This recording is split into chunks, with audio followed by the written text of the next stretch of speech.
Ilyes Akbar Ali, bonjour. Bonjour. Merci de nous recevoir dans vos locaux à Paris. Vous êtes un homme, un chef, un grand chef d'entreprise. Vous assurez la tête d'un groupe important à Madagascar qui s'appelle Cipromad. D'abord, deux mots pour qu'on ait une idée un peu sur la structure de ce groupe. Très bien. Merci en tout cas de me donner la parole. Donc, c'est un groupe familial dont la holding s'appelle Redland. Pourquoi Redland? Puisque notre groupe a pris naissance à Madagascar. Madagascar est considéré comme la terre rouge. Donc, on a toujours voulu garder cette source, puisque la source est importante. D'où on vient et où nous allons. Et donc, je pense que nous allons évoquer d'où nous venons et où nous allons. Et donc, sous Redland, nous avons le groupe Cipromad et nous avons Thomson Broadcast. Bien. Alors, qu'est-ce que c'est le groupe? D'abord, c'est un groupe familial. C'est très important. 100% des actions sont détenues par une famille. Et nous y tenons et nous voulons rester un groupe familial. Les activités sont diversifiées. Donc, nous sommes dans le domaine industriel, nous sommes dans le domaine énergétique, nous sommes dans le domaine bancaire, nous sommes dans le domaine du transport des fonds, actionnaires avec Brinks, nous sommes actionnaires de Orange Money, dans l'aérien, nous sommes dans le tourisme, nous sommes dans l'immobilier. Là, nous démarrons deux nouvelles activités très importantes, c'est dans le domaine avicole, dans le domaine agricole. Et nous sommes aussi dans toute la partie digitalisation, de plus en plus à Madagascar. Et en 2018, nous avons fait l'acquisition de Thomson Broadcast qui s'occupe de toute la partie migration de la télévision analogue à la télévision digitale. Nous avons intégré là-dedans aussi la radio civile, AM, FM. Nous avons tout ce qui est studio de télévision. Et là, depuis un moment, nous sommes en train de faire intégrer d'autres activités que vous allez entendre parler dès cette année 2022, puisque nous y travaillons, nos équipes de recherche et développement sont en train de travailler. Donc c'est un groupe familial. Comment passe-t-on du capitalisme familial à ce capitalisme? Vous l'avez fait grandir. Aujourd'hui, au bout de 20 ans, il y a quand même une structure qui fait travailler 3000 salariés, en direct et indirect.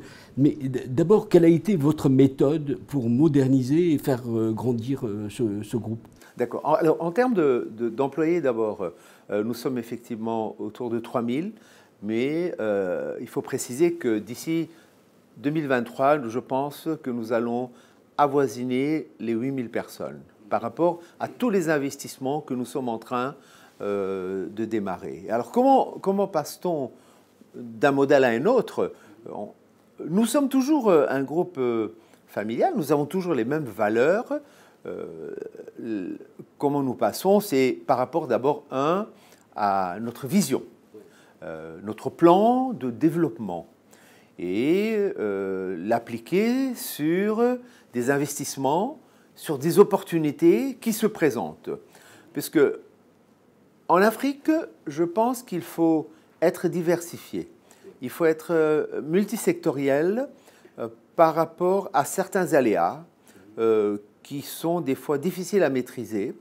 Et nous avions, dès le départ, opté pour cette stratégie de diversification. En même temps, nous avons aussi un modèle qui est je pense, très familial, c'est que nous ne distribuons pas les dividendes. Ce qui fait que vous réinjectez toute votre profitabilité dans l'activité. Et ce qui fait que vous vous développez très très bien et qui donne aussi la confiance des partenaires. Alors, comment former votre personnel? Comment vous vous appuyez sur les ressources humaines pour justement servir cette vision et cette stratégie? Bon, alors, il faut savoir qu'aujourd'hui, nous sommes vraiment à un tournant de notre groupe, puisque nous sommes un groupe familial à une taille normale et nous allons passer à une taille importante. Donc, je pense que ce sont des sujets qui vont être bientôt discutés au sein de notre conseil de famille et de conseil d'administration pour la restructuration. Et donc, au niveau de la direction des ressources humaines, nos valeurs nous aident beaucoup. Nos valeurs de proximité avec nos collaborateurs, nos valeurs de respect, nos valeurs d'écoute avec nos collaborateurs. Une décision chez nous ne se prend pas à un niveau.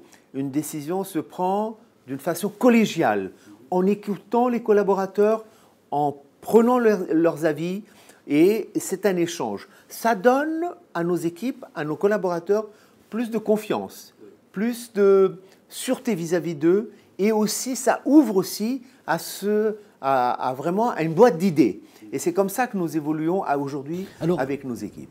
Il y a un aspect aussi important. Comment financez-vous cette croissance? Comment le groupe interagit avec son environnement, Madagascar d'abord, avant de voir peut-être sa projection ailleurs? Bien sûr. Donc, comme je vous l'ai dit auparavant, nous avons eu toujours une politique de réinjecter toute notre profitabilité dans nos investissements. Quelques chiffres, par exemple. Écoutez, c'est des milliards. Oui, nous ne distribuons pas les dividendes. Nous ne faisons aucune distribution des dividendes. Et c'est comme ça que nous avons injecté des milliards d'ariars, puisqu'on parle en ariars, puisqu'on parle de Madagascar, des milliards d'ariars dans nos activités. D'abord, ça nous a permis de renforcer nos capitaux propres, ça nous a permis de renforcer notre capacité d'endettement, ça nous a permis de diversifier, et ça nous a permis aussi de renforcer les activités existantes. Ça, c'est la première chose. À partir du moment où un groupe se renforce, où un groupe a du muscle, de plus en plus de muscles, qu'est-ce qui se passe? Automatiquement, vos partenaires financiers, en voyant... Qui sont lesquels? Alors, écoutez, nous avons... Donc, aujourd'hui, on parle encore de Madagascar. Nous travaillons beaucoup avec la Société Générale. Nous travaillons beaucoup avec des banques comme la Bank of Africa.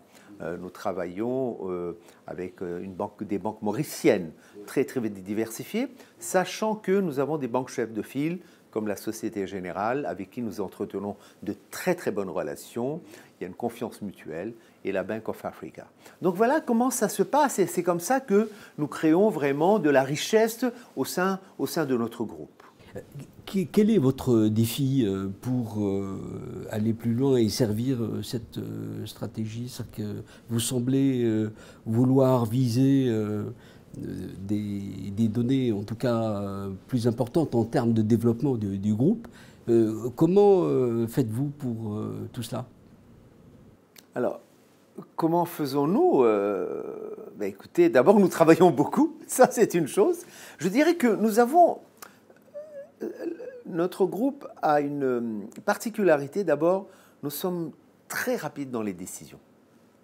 Nous avons une mobilité qui est très rapide aussi, très facile. Nous ne sommes pas du tout bloqués par des considérations autre que business. Nous avons une stratégie de développement, nous avons une opportunité d'investissement, eh bien, nous allons l'étudier, nous la discutons et rapidement nous prenons une décision. Et c'est comme ça que nous avons vraiment développé et diversifié notre groupe, parce qu'il ne faut pas oublier, quand j'ai repris le groupe, nous n'avions qu'un seul métier dans notre groupe, c'était le métier industriel, qui a été donc initié par notre père, et qui nous a légué. Et donc, à partir de là, comment nous allons faire? Nous sommes allés, en espace de 20 ans, nous avons vraiment accéléré le mouvement. Comment l'environnement des affaires vous a-t-il aidé ou pas aidé? Est-ce que vous pourriez me parler des freins et comment vous faites pour naviguer? Parce que vous n'êtes pas les seuls. Il y a plusieurs groupes à Madagascar, et comment vous arrivez à contourner les obstacles? Alors d'abord, il faut savoir que quand vous arrivez dans un environnement économique et que vous êtes encore une petite entreprise, il n'est pas très facile. Il n'est pas très facile de rentrer dans le système parce que les gens ne vous connaissent pas.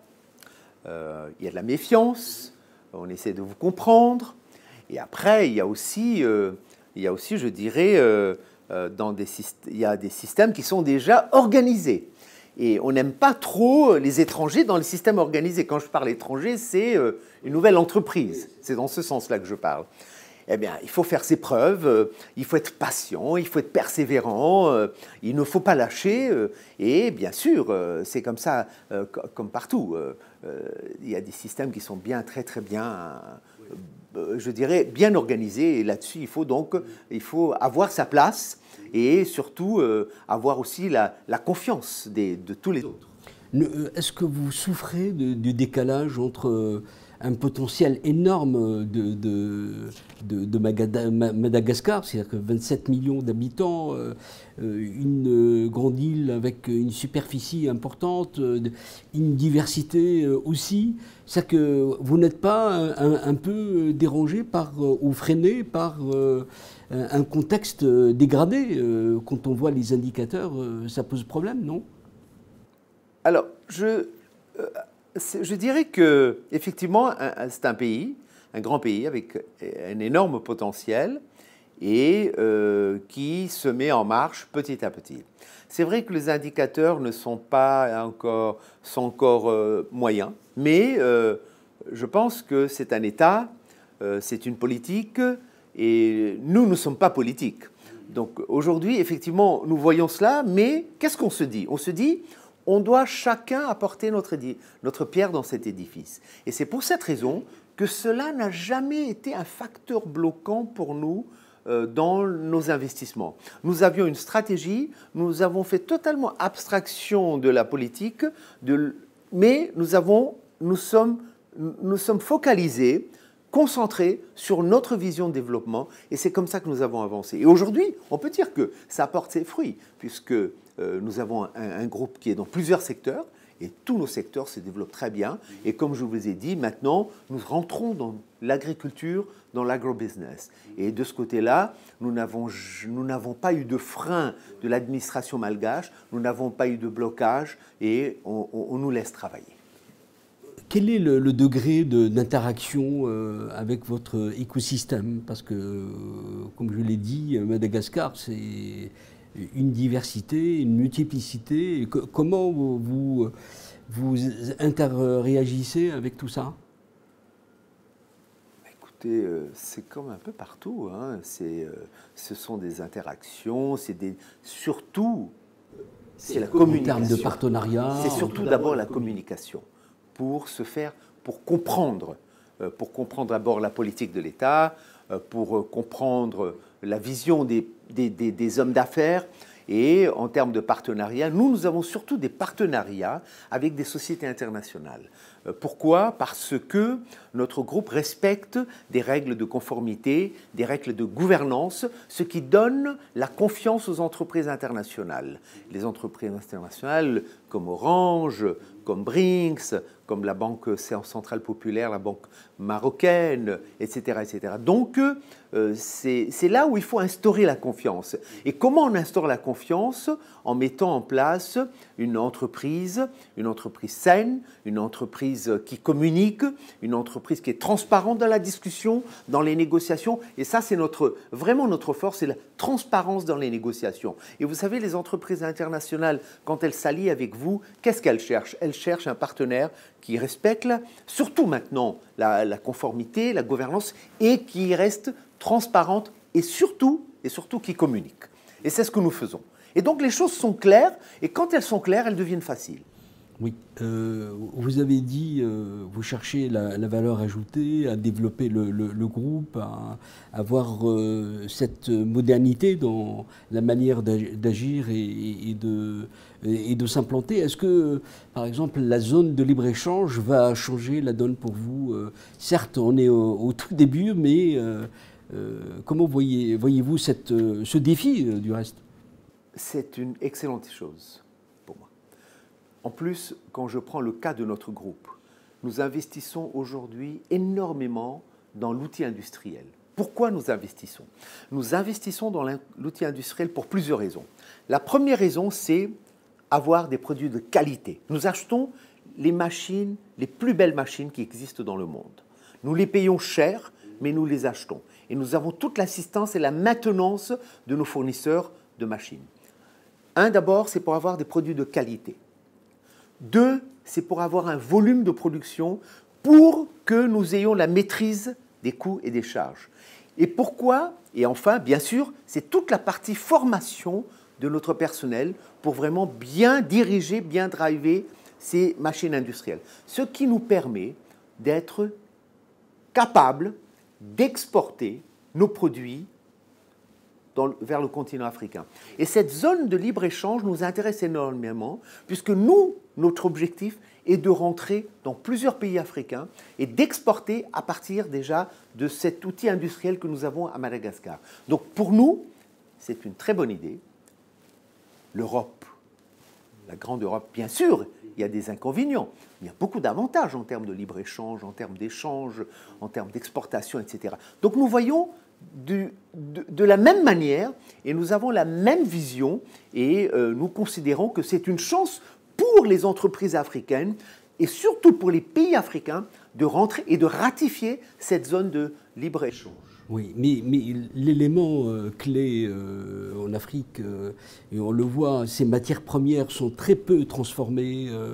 Il y a un enjeu de taille parce que la croissance provient aussi de cette transformation. Et où vous en êtes dans cette boucle-là? Alors effectivement, vous avez parfaitement raison. Toutes les matières premières ne sont pas existantes dans nos pays. Donc c'est vrai que nous importons. D'abord, et c'est pour ça, l'investissement est important. C'est l'intégration, la verticalisation en totalité. C'est-à-dire vraiment importer les matières premières, importer vraiment les matières premières pour pouvoir bénéficier de la valeur ajoutée dans le pays où nous produisons. Alors, nous le faisons dans les produits ménagers. Maintenant, je prends le cas d'une unité industrielle que nous sommes en train de développer, le papier. Le papier, jusqu'à maintenant, nous importions le papier d'Indonésie ou d'autres pays. Aujourd'hui, nous sommes en train d'investir pour pouvoir transformer les déchets de papier en papier et après en rouleau de papier et en produit fini. Donc voilà des idées qui sont importantes pour vraiment devenir d'abord extrêmement compétitif, pour utiliser les matières premières locales et à ce moment-là rajouter des outils, un outil de production qui soit performant pour donner la qualité au produit fini et à partir de là, c'est beaucoup plus facile de rester en compétition par rapport aux produits qui viennent de la Chine. Quel est le problème aujourd'hui en Afrique? Le problème en Afrique, ce sont les produits chinois. Ce sont les produits chinois qui ont aujourd'hui, il faut le dire, quand même, quelque part, mis en danger les entreprises industrielles africaines. Et pour faire face à cela, il faut faire une intégration. Dans certains métiers, nous partons à partir des plantations. Nous faisons vraiment les plantations pour pouvoir intégrer les matières premières et produire les matières premières à Madagascar. C'est la seule façon et le seul moyen pour pouvoir être compétitif par rapport aux entreprises industrielles chinoises. Est-ce que le pouvoir malgache est sensible à cette dimension-là? Parce qu'il y a aussi un système de législation qu'il faut avoir pour protéger le marché. Est-ce qu'aujourd'hui, le marché est vraiment régulé, rationalisé? Comment ça se passe? Mais oui, le pouvoir est là. Quand on prend le pouvoir malgache est tout à fait conscient, puisque quand vous importez des matières semi-finies, les taxes d'importation, les droits de douane sont plus élevés que quand vous les produisez dans le pays, où les taxes sont divisées par 2. Donc, bien sûr, et aujourd'hui, tous les pays africains, dont Madagascar, poussent à l'industrialisation du pays pour, bien sûr, plusieurs avantages, dont le chômage, la valeur ajoutée, l'exportation. Et donc, ils sont tout à fait conscients, et d'ailleurs, dans certains pays, ils mettent en place des codes d'investissement bien adaptés pour qu'on puisse vraiment stimuler et pousser les investissements. Ilyes Akbar Ali, on vous a distingué comme le CIO par Financial Africa. Cette distinction signifie quoi pour vous? Cette distinction signifie faire effectivement une récompense du travail qui a été accompli, du travail que nous avons réalisé. Mais ce n'est pas une distinction personnelle, c'est une distinction pour tout notre groupe, pour tous nos collaborateurs et surtout, au sens plus large, je pense que c'est aussi une motivation pour la jeunesse africaine, pour que les jeunes Africains se lancent beaucoup plus dans l'entrepreneuriat, et qu'ils développent des entreprises et qu'ils soient plus actifs. Donc c'est vraiment plus large, c'est très global, mais effectivement pour le groupe c'est une fierté. Mais ça aussi suppose votre méthode de gouvernance, le management qui est un élément fondamental, et la distinction doit être aussi, procède de ça un peu, hein, peut-être. Vous pourrez nous en parler? Je pense que oui, effectivement, nous avons une particularité dans le groupe, ce sont nos valeurs.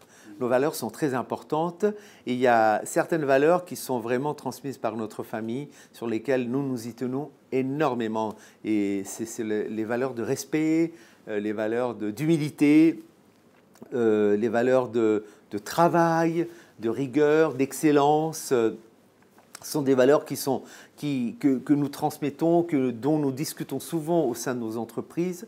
Et je crois que ça a fait qu'on a eu cette distinction. Je pense que c'est une des raisons aussi. Mais sinon, après, il y a d'autres raisons. C'est notre agilité, c'est notre rapidité dans les actions, dans les décisions. Et surtout, quand vous avez un groupe africain basé à Madagascar qui a commencé avec 20-25 personnes et qui se retrouve aujourd'hui à pas loin des 10 000 personnes dans peu de temps, et qui passe de Madagascar à l'océan Indien, qui va vers le continent africain, qui arrive en Europe et maintenant qui est en train de s'installer aux États-Unis. Ça, je pense que ça donne beaucoup de motivation et ça donne, je dirais, des pulsions à nos jeunes pour qu'ils fassent la même chose. Oui. Ilyas Akbar Ali, je vous remercie de nous avoir reçus encore une fois dans vos locaux à Paris. J'espère qu'on se reverra dans d'autres occasions puisque vous avez plein de choses à nous dire.